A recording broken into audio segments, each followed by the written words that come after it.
When we look at a transverse section of the spinal cord, you can see white matter and gray matter. In this particular picture, the gray matter is stained brown. So here we've got this butterfly or H-shaped structure. Then in the center part of the spinal cord, this is the gray matter surrounded by the white matter. Okay, this is the posterior or dorsal aspect of the spinal cord. Here is the anterior or ventral aspect of the spinal cord. Okay, so remember those terms in a lot of anatomical structures are interchangeable. So the white matter of the spinal cord consists primarily of bundles of myelinated axons of neurons. The gray matter of the spinal cord consists primarily of dendrites and cell bodies of neurons, unmyelinated axons, and glial cells. So in the gray matter of the spinal cord and the brain, clusters of neuronal cell bodies form functional groups that we call nuclei. So sensory nuclei receive input from receptors through sensory neurons.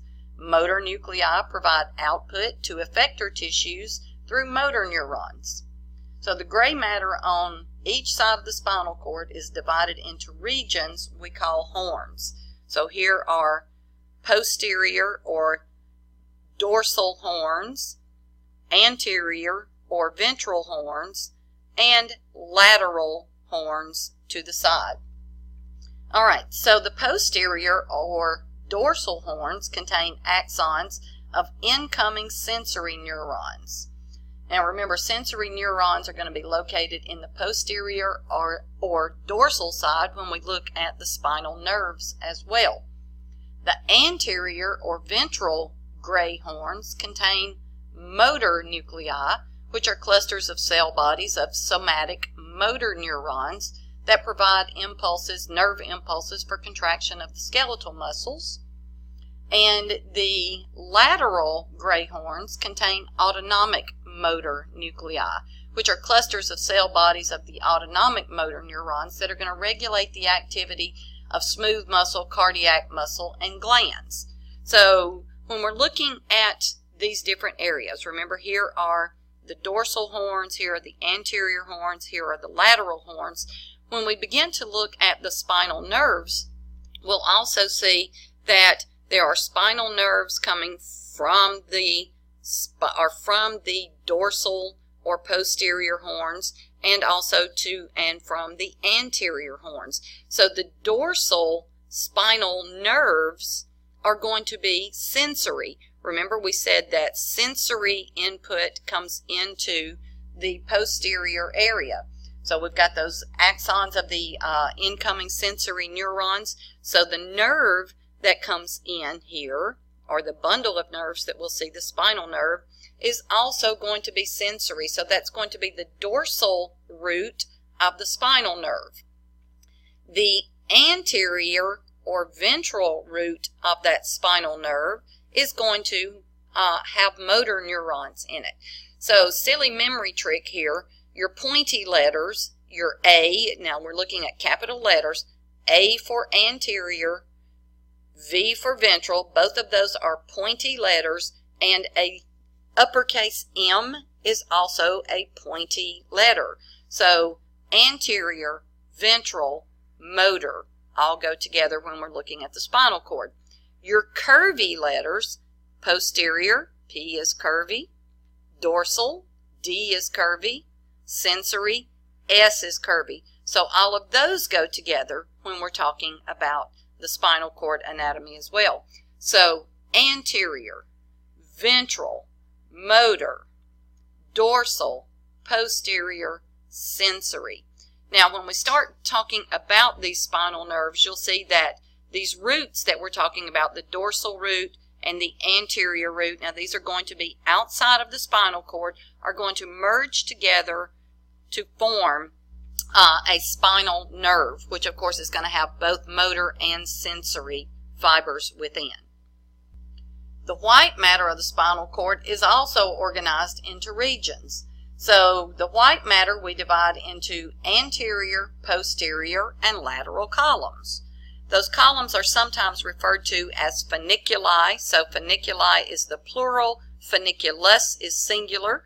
So here you have a posterior, remember, okay, so posterior funiculi, lateral funiculi, and anterior folliculi.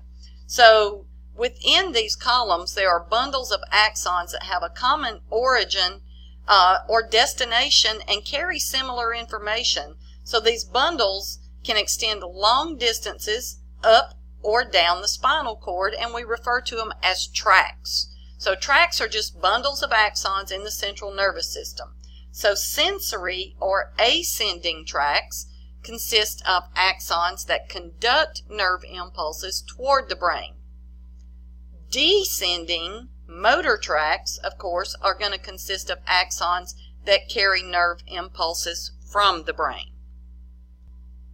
So the spinal cord's role in helping to maintain homeostasis is because of the properties that allow the spinal cord to propagate nerve impulses and integrate, process, use that information. So how does that happen? How does this information travel in the spinal cord? Remember, the white matter tracts conduct nerve impulses to and from the brain, and the gray matter receives and integrates that incoming and outgoing information and helps us to perform spinal reflexes. So let's look at how that happens. Okay, so before we look at this processing, let's take a minute and review a couple of things here. Okay, we're looking at a spinal cord here. Now, remember earlier I mentioned the spinal nerves. Here you can see the spinal nerves as associated with the spinal cord. So this is going to be the posterior part of the spinal cord. This is the anterior part of the spinal cord. So this is your posterior horns. Okay, remember posterior dorsal is going to be related to sensory. Here are your anterior horns. Anterior ventral will be associated with motor. Okay, so when we look at the spinal nerves, this is the dorsal root toward the posterior side, and it, of course, is going to be sensory. Here's your anterior root, anterior part of the spinal nerve. The root is going to be motor. Where they merge together, they form a spinal nerve. Now, this, of course, is going to go to and from different body areas. And we've got 31 pairs of these that we'll see. So using that information, let's think about what's happening here. So we have a stimulus out here in the skin detected by sensory receptors. That information travels through a sensory neuron through the dorsal root into the dorsal horn of the spinal cord. Now, once it's in the dorsal horn of the spinal cord, it may be sent immediately through ascending tracts up to the brain for processing and integrating, or if it's something that requires a quick reflexive action, it may be processed right here in interneurons in the spinal cord so that we have that quick contraction of skeletal muscle to remove from that painful stimulus, right? When we talked about dropping that hot pan. So that's how that was processed. However, if it is sent up through ascending tracts in the form of nerve impulses, remember, up to the brain, then the integration or the processing happens, and then an impulse is sent back down through a descending or motor tract to the anterior horn of the spinal cord. Remember, anterior is motor, so motor tracts brings that nerve impulse down to the anterior or motor horn, and then synapses with a motor neuron, which will stimulate that skeletal muscle to contract. Oh, also, I forgot to mention, let's go back here where we're looking at this anterior horn, of course, and motor impulses are being transmitted through that anterior horn. Sometimes that may synapse with an autonomic motor neuron that can cause contraction of cardiac muscle, smooth muscle, or cause glands to secrete. Spinal nerves are bundles of axons and their associated neuroglial cells wrapped in several layers of connective tissue. Spinal nerves connect the central nervous system to sensory receptors, muscles, and glands in all parts of the body. We have 31 pair of spinal nerves, and they're named and numbered according to the region and level of vertebral column where they emerge. Okay, so spinal nerves, 31 pair, connecting the central nervous system to body structures. A typical spinal nerve has two connections to the spinal cord, as we just saw, a posterior or dorsal root and an anterior or ventral root.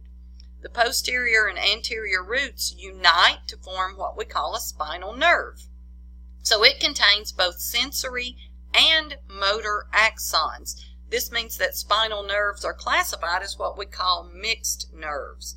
The posterior root contains an enlarged structure called the dorsal root ganglion, where cell bodies of sensory neurons are located. So let's look at this and see if we can identify some of these structures. So we saw this a little bit better perhaps on the previous picture, but I really like this one because it incorporates the vertebrae with this, and you can see some of the branches of these spinal nerves going out further. So here we have the spinal cord. Okay, so this is the dorsal part of the vertebrae. Remember, here's the anterior or ventral part of that vertebrae. So here we have the dorsal root, and here we have the ventral root. They merge together to form a spinal nerve. The spinal nerve, of course, is going to have branches that go out to serve many body areas. So here we can see that image again with a whole lot of information on there. Now, don't worry, we're not going to ask you to know all of this, but there are some things on this that we've talked about, and it's important for you to have a sense of what these are and how to identify them. You'll also see most of this in your lab as well. So remember, we're looking at a transverse section of the spinal cord. So here we've got the white matter.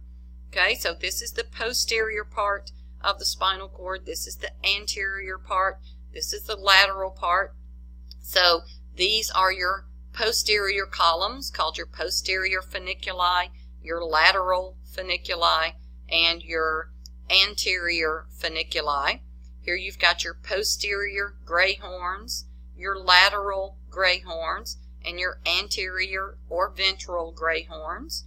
Remember that your dorsal horn is going to contain sensory neurons. Your anterior horn will contain your motor neurons. So the spinal nerves that are associated with these horns have similar function. So the dorsal root of the spinal nerve is sensory. The ventral root of the spinal nerve is motor. Where they merge together, they form those mixed spinal nerves. And here you see these enlargements on the dorsal root. So these are known as dorsal root ganglia. Ganglia is plural for ganglion. So the cell bodies of the sensory neurons are housed in those dorsal root ganglia. As we've seen with tissues before, our nerves have connective tissue coverings as well. So each spinal nerve has layers of protective connective tissue coverings. Individual axons within a nerve are wrapped with an endoneurium. Endo means within or inner. Neurium, of course, refers to nerve. So the endoneurium is the innermost protective covering. Groups of axons with their endoneurium are grouped together in bundles we call fascicles. Each of those fascicles, of course, is going to be wrapped with a perineurium. This should be sounding like muscle tissue to you, right? And then, of course, the outermost covering, which covers the entire nerve, is called the epineurium. So here you can see two different examples of this in the drawing as well as a photomicrograph. So you have here an individual axon that is myelinated, wrapped by an endoneurium. A group of axons bundled together is wrapped by a perineurium and held together in a structure called a fascicle. And then lots of fascicles together form an entire nerve, in this case a spinal nerve, that is covered by the epineurium.